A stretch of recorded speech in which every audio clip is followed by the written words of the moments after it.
Okay ကျွန်တော်တို့ဒီနေ့ Blender Geometry Node ရဲ့ function ပေါ့နော် function map ပေါ့နော် map ကအရန်အသုံးဝင်တဲ့ tools တွေပါတယ်ဘာလို့လဲဆိုတော့သူကတွက်ချက်ပြီးတော့ map ဆိုတဲ့အတိုင်းပဲသူကတွက်ချက်ပြီးတော့ဒီ function ဒီကားတွေကိုအလုပ်လုပ်ပေးတာပေါ့နော်အရေးကြီးဆုံးအစိတ်အပိုင်း geometry ရဲ့အရေးကြီးဆုံးအစိတ်အပိုင်းလို့လည်းခေါ်လို့ရတယ်သူကbasic အနေနဲ့ဆိုရင် transform တွေရှိမယ်ပေါ့နော် basic tool တွေဆိုရင်ကျွန်တော်တို့ဒီ geometry node ကိုစလေ့လာရလို့ဆိုရင် transform တွေဘာတွေညာလေ့လာရမယ်နောက်ပြီးတော့ဒီ math ဆိုတဲ့ node ကိုကျွန်တော်တို့တိချာခါနာတိနေမှာကိုအဆင်ပြေမှာဘာလို့ဆိုတော့ဒီဟာကိုတိချာမသိပဲနဲ့ကျွန်တော်တို့ geometry node တွေကိုတွားပြီးတော့ချိန်လို့ရှိရင်ဘာမှမသိဘူးကနန်းတာတင်လိုက်တယ်ဘာမှမသိဘူးဆိုတဲ့ဟာတွေရှိတတ်တယ် okay အဲ့ဒါကြောင့်ကျွန်တော်တို့အရင်ဦးဆုံးကျွန်တော်တို့ melt ထဲမှာပါတဲ့ function ဆိုတဲ့အကြောင်းကိုကျွန်တော်ဒီနေ့ပြောပြသွားမှာပါblender တစ်ခုတည်းတင်လားဆိုတော့မဟုတ်ဘူးဘာတွေပါသေးလဲဆိုတော့ကျွန်တော်တို့အဲ့ထဲမှာတခြားပေါ့နော်ဒီ melt နဲ့ပတ်သက်တဲ့ဟာတွေကအများကြီးပဲဆိုတော့ကိုတို့ UE ပေါ့နော် UE Unreal Engine ပေါ့နော်Unreal Engine မှာဆိုလည်းဒီ map ဆိုတဲ့ဟာကကျွန်တော်တို့ဒီmaterial တွေကိုဒီ create procedure map လုပ်တဲ့အချိန်မှာသုံးတဲ့ဟာပေါ့နော်ဆိုတော့အဲ့ဟာလည်းဒီ map function ကိုပဲသုံးထားတယ်ပေါ့နော်ဒီ function တွေကကျွန်တော်တို့မြင်ဘူးသေးတာ Photoshop မှာဆိုရင်လည်း add တို့ subtract တို့ multiply တို့အဲ့ဒါတွေကကျွန်တော်တို့မြင်ဘူးပြီးသားတွေဒါပေမဲ့ကျွန်တော်ထဲဝင်ပေါ့နော်မသိကြဘူးပေါ့နော်အဓိကအဲ့ဒီဥစ္စာပေါ့နော်ဆိုတော့ဒီဟာတွေကအရေးကြီးရယ် okay ကျွန်တော်တို့ add ပထမဆုံးစရှင်းမယ်ဘယ်လို add ဆိုတာကဘာကိုပြောရလဲဆိုတော့add ဆိုတာကကျွန်တော်တို့အပြင်ကဘာသာပြန်မယ်ဆိုရင်ပေါင်းတာနော်ဆိုတော့ကျွန်တော်ရေးပြတော့add ဆိုတော့ပေါင်းတာဆိုတော့ okay ဆိုပါစို့ကျွန်တော်တို့ကA ရှိတယ်ဆိုပါစို့ကဏ္ဍ A ရှိတယ်နောက်တစ်ခုက B ရှိတယ်အဲ့နှစ်ခုကိုမလုပ်လိုက်မလဲဆိုတော့ဒီမှာ add လုပ်လိုက်ဆိုတော့ပေါင်းတာ okay subtract ဆိုတာကကိုလိုနှုတ်တာဆိုပါစို့ A ရဲ့ B ကိုနှုတ်မှာလား B ရဲ့ A ကိုနှုတ်မှာလားကြိုက်တယ်လို့နှုတ်လို့ရတယ် okay ကျွန်တော်အခုမှအနေနဲ့ A minus B ဒါကိုကျွန်တော်တို့က subtract လုပ်တယ်လို့ခေါ်တယ် subtract ဆိုတာအနှုတ် okay ဒီကောင် multiply ဆိုတာဘာလုပ်တာလဲဆိုတော့ကျွန်တော်တို့စားတာ okay sorry မြောက်တာဆိုတော့ကျွန်တော်တို့ဆိုပါစို့A နဲ့ B နဲ့မြောက်မှာလား B နဲ့ A နဲ့မြောက်မှာလားဆိုတော့ multiply ဟုတ်ပြီနော်မြောက်တာ okay divided ဆိုတာကျွန်တော်သိတဲ့အတိုင်းပဲ divided ဆိုတာကကျွန်တော်တို့စားတာ okay ဆိုပါစို့စားမယ်ပေါ့နော် A တဲက B ကိုစားမှာလား B တဲက A ကိုစားမှာလား okay ရမှာနော်ဒီမှာဒီမှာတော့ဒီ geometry ဟို blender မှာတော့ဒီမှာ multiply add ဆိုတာပါတယ်ပေါ့နော်ဆိုတော့တချို့ဟာတွေမှာဆိုတော့မတွေ့ရတတ်ဘူးပေါ့နော်ဆိုတော့ multiply add ပါခဲ့မယ်ဆိုရင် multiply ဆိုတာကဘာကိုပြောတာလဲဆိုတော့ဒီမှာဆိုရင် multiply ကိုပြန်ယူလိုက် multiply ဆိုတာဆိုတော့မြှောက်တာဆိုတာ A အမြှောက် B ဆိုတော့ add ဆိုတာကဘာလောက်တာလဲဆိုတော့ဒီမှာကြည့်လိုက်မယ်ဆိုရင်ဒီမှာဒီအောက်ကိုကြည့်လိုက်မယ်ဆိုရင်ပေါင်းတာနော်ပေါင်းတာဆိုပါစို့ A plus B A is to B ပြီးသွားရင်C ပေါ့ okay ဒါလေးပဲတခါလေးရရင်ကျွန်တော်တို့က add ကဘာလို့မလဲ subtract ကဘာလို့ multiply ကဘာလို့မလဲ divider ကဘာလို့မလဲကျွန်တော်မသိကြအောင်ဆိုတော့ဒါလေးကိုကျွန်တော်တို့ equation ချလိုက်ရင်ကောင်းကြီးသိပြီ okay ကျွန်တော်ဟုတ်လားမဟုတ်လားသွားပြီးတော့ blender တွေမှာသွားဆန်းရအောင် okay ကျွန်တော်ကတော့ geometry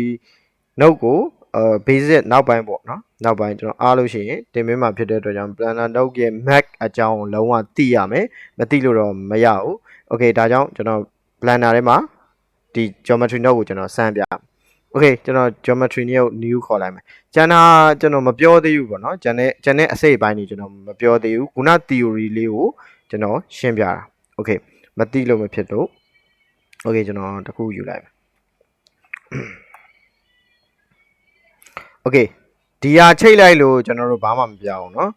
ဒီမှာတော်ကြနေဥစားဖြစ်နေဦးမယ်ဒီမှာကြည့်လိုက်တယ်ဆိုရင်ဒါပဲကိုတို့ n ကိုခေါ်လိုက်မယ် navigation bar ကိုခေါ်လိုက်မယ်ဆိုရင်ဒီမှာ dimension ကိုသွားကြည့်ရင်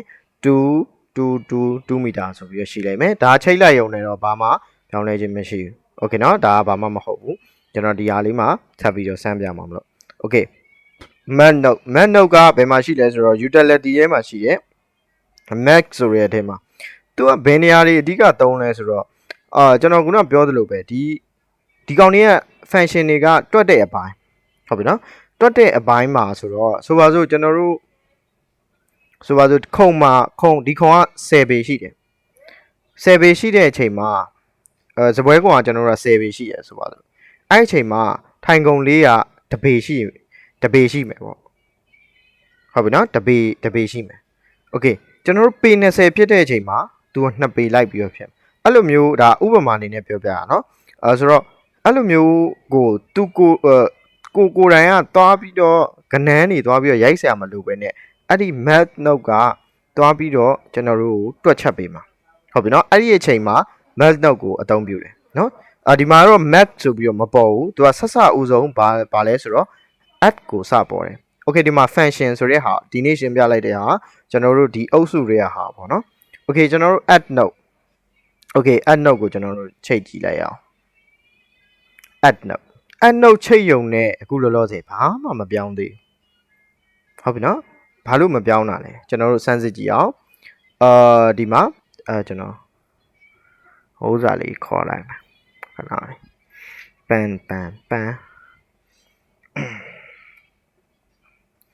်ဆိုတော့ကျွန်တော်ဘယ်လိုရေးရမလဲဆိုတော့ tools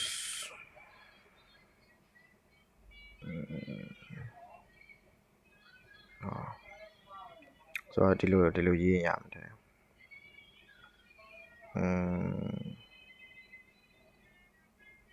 ဒီမှာပဲရေးလို့ရမှာဒီမှာ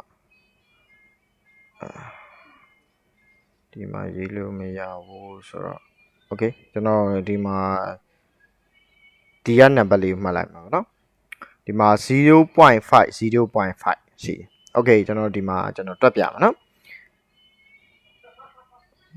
ဒီမှာဒီ a ရဲ့တန်ဖိုးက 0.5 အပေါင်း 0.5 ဆိုတော့ကျွန်တော်တို့ထွက်တဲ့တန်ဖိုးကဘယ်လောက်လဲဆိုတော့နံပါတ်1ရတယ်ဟုတ်ပြီနော်နံပါတ်1ရတယ်ဆိုတော့ကျွန်တော်စဉ်းစားကြည့်အောင်နော်1ရတယ်ဒီမှာဘာမှထူးမကြအောင်အဲ့လိုထူးကြလဲဆိုတော့ကျွန်တော်တို့ဒီအကောင်နဲ့ကသွားပြီးတော့မြောက်တယ်ဒီမှာပုံမှန်က2ရှိတယ်ဟုတ်ပြီနော်2ရှိတယ်2မီတာကို1နဲ့မြောက်တော့လောက်ရလဲဆိုတော့ equation မှာကျွန်တော်တို့2ပဲရမှာအဲ့ဒါကြောင့်မလို့အဖြေက2ဖြစ်တယ်โอเคကျွန်တော်နည်းနည်းလေးပြောင်းကြည့်အောင်နော်ဒီမှာကျွန်တော်9ထားလိုက်မယ်ဟုတ်ပြီနော်ဒီမှာ1ထားလိုက်မယ်အဲ့လိုအချိန်မှာဆိုရင်ကျွန်တော်တွက်ကြည့်မယ်ဒါ eraser နဲ့ဖြတ်လိုက်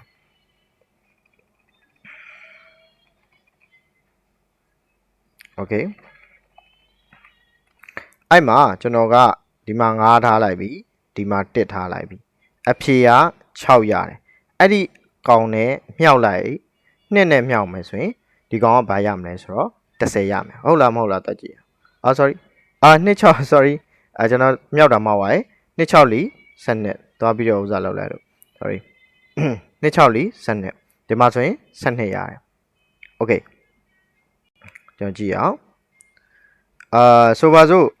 ကျွန်တော်တို့အပေါ်ကဏ္ဍကိုဒါလေးခဏပြောတာမနော်ဟုတ်သားမပြောပါဘူးဆိုတော့ကျွန်တော်6ထားလိုက်မယ်ဒီမှာက9ထားလိုက်မယ်ဆိုတော့ဒီကောင်နှစ်ခုပေါင်းရင်ကျွန်တော်တို့17ရမယ်အဲ့ဒါကိုမြောက်လောက်ရမယ်ကိုတို့ဒီမှာကြည့်ကြည့်အောင်22ဘယ်ရောက်လဲ6ဒါမှငါပြောတာ sorry 17 22ဟုတ်ပြီနော်ဆိုတော့ဒီကောင်နှစ်ခုပေါင်းပြီးတော့ဒါနဲ့မြောက်တာကဒီကောင်ရဲ့တန်ဖိုးရတယ်ဟုတ်ပြီနော်ဒါဆိုရင်သူထွက်သွားတဲ့ value ဒီကောင်နှစ်ခုကပေါင်းတာပေါ့နော်ဒါဒီမှာဒီ view ဒီကောင်နဲ့တော့သွားပြီးတော့မြောက်နေတာပေါ့နော်ဆိုတော့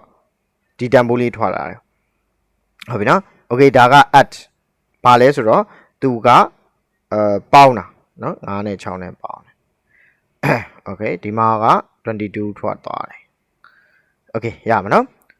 နောက်တစ်ခုက subtract ဆိုတာကျွန်တော်ခုနပြောတဲ့အတိုင်းပဲနှုတ်မှာ okay ကျွန်တော်နှုတ်ကြည့်အောင် subtract ဒီမှာ9နဲ့6နဲ့နှုတ်ရင်1ကျန်တဲ့အချိန်မှာ तू ကဘယ်လောက်ဖြစ်လဲဆိုတော့ okay ကိုကြည့်အောင်9နဲ့6နဲ့5နဲ့နော်6နဲ့5နဲ့6နှုတ်5ဆိုရင်ဒီမှာ1ကျန်တယ်အမြောက်2ဆိုတော့ဘယ်လောက်ရလဲဆိုတော့2ပဲရ okay ကျွန်တော်တို့ဒီလိုမဟုတ်တော့66ဆိုတာ0နော်ဖြတ်လိုက်မယ်6မြောက်6ဒါ0အဲ့ဒါကိုတွားပြီးတော့မြောက်ရင်ဟုတ်လား0ရှင်းမနော်subtract ဆိုတာနှုတ်တာတခါလေးကျရင်ဒီနှစ်ခုကနန်းတူအောင်ထားရတဲ့နဲ့ငါဘာဖြစ်လို့ဥစ္စာဖြစ်သွားတာလဲပေါ့နော်အဲ့လိုမျိုးအခြေအနေမျိုးကြရင်ကျွန်တော်တို့ဒီ theory ကိုယူပြီးတော့ခေါ်ပြီးတော့သုံးရမယ်နော် subtract ဆိုရင်ဒီမှာ2ကျန်တယ်2နဲ့မြောက်ဒီမှာ4ကျန်တယ် subtract ဟုတ်ပြီနော်ကျွန်တော်ပြန်လုပ်ပြမယ်လွယ်လေးပါဘာမှမခံဘူးနော်8နဲ့6ဒီမှာအဖြေက2ထွက်မယ်အမြောက်2ဆိုတော့4ထွက်မယ်ဟုတ်လားဒီမှာဟုတ်တယ်နော်ဆိုတော့နောက်တစ်ခုကကိုတို့ multiply ဆိုတာခုနကိုပြောခဲ့တာဗာလဲဆိုတော့မြောက်တာ okay ဆိုပါစို့2ရဲ့ဒီမှာစကီးဖြုတ်လိုက်မယ်နော်2ရဲ့မြောက်ရင်2အမြောက်2 equal to လောက်4အမြောက်2 okay ဟုတ်လားမဟုတ်လားတွက်ကြည့်အောင်ကွက်တီပဲနော်ဆိုတော့ multiply ဆိုတာမြောက်တာ okay နောက်တစ်ခုက divided နော်ဒါရမယ်လို့တော့ထင်ပါတယ်ကျွန်တော်အနေနဲ့တော့ဟိုလွယ်လေးဒီမှာဆိုရင်နဲ့9ဒီ10ဆိုတော့ဒီမှာ2နဲ့ဆိုတော့20ဟုတ်ပြီနော်သွားပြီးတော့မြောက်တာdivided ဆိုတာကစား9တဲ့ပဲစား2တဲ့ပဲစားဟုတ်ပြီနော် okay ကျွန်တော်အဲ့ဒါကျတော့ calculator လို့တော့နော် calculator လို့မယ် calculator ကိုကျွန်တော်တို့က point အနေနဲ့ဖြစ်သွားမှာ point အနေနဲ့ထပ်သွားမှာဆိုတော့စောစောအခုလောလောဆယ်တော့ကျွန်တော်ဥစားနဲ့စားမယ်4နဲ့2နဲ့စားမယ်အဲ့ဆိုရင်ဘယ်လောက်ကြာ2ချောင်း okay ကျွန်တော်ကြည့်ကြအောင်4အစား2ဟုတ်လား2အမြောက်2ဆိုတော့4ထားတယ် okay calculator တွက်ကြည့်အောင်ကျွန်တော်ကဘယ်လိုမျိုးလိုချင်တာလဲဆိုတော့5အစားနဲ့ equal to 2.5ဟုတ်တယ်နော်2.5ထားမှာနော် okay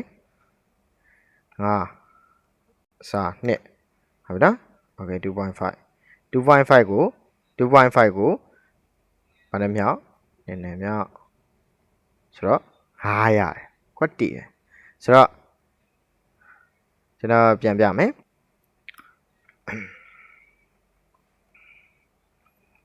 5b နော်5စာနဲ့0.5ဟုတ်တယ်နော်ဘရောဒီမှာ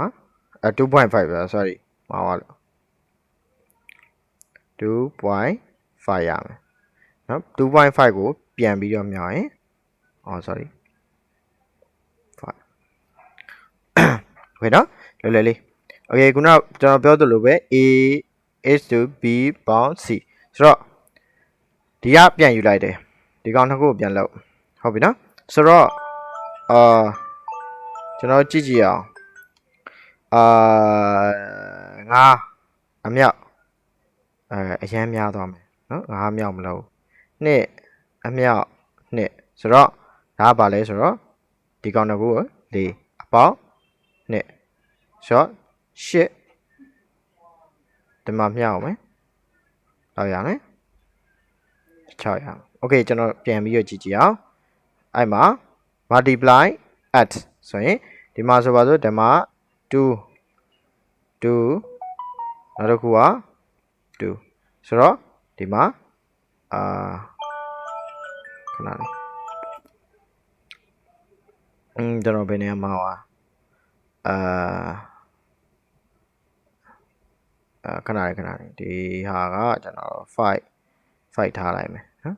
ဒါ5ထားလိုက်ရင်တော့အဆင်ပြေသွားတယ်ခဏလေးရေးရမှာပါနင်္ဂါလီ10အပေါင်းနှစ်ဆိုရင်12အမြောက်နဲ့24နော်ကျွန်တော်ဘယ်ဟာမှားသွားလဲခဏโอเคဒီဟာလေးတွေပါပဲနော်အဓိကကျွန်တော်တို့ဒီ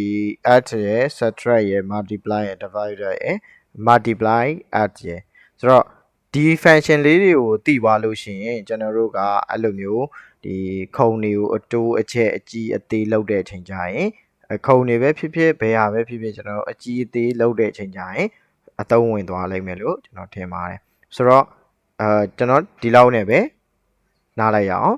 နောက်နေ့မှတွေ့တာပေါ့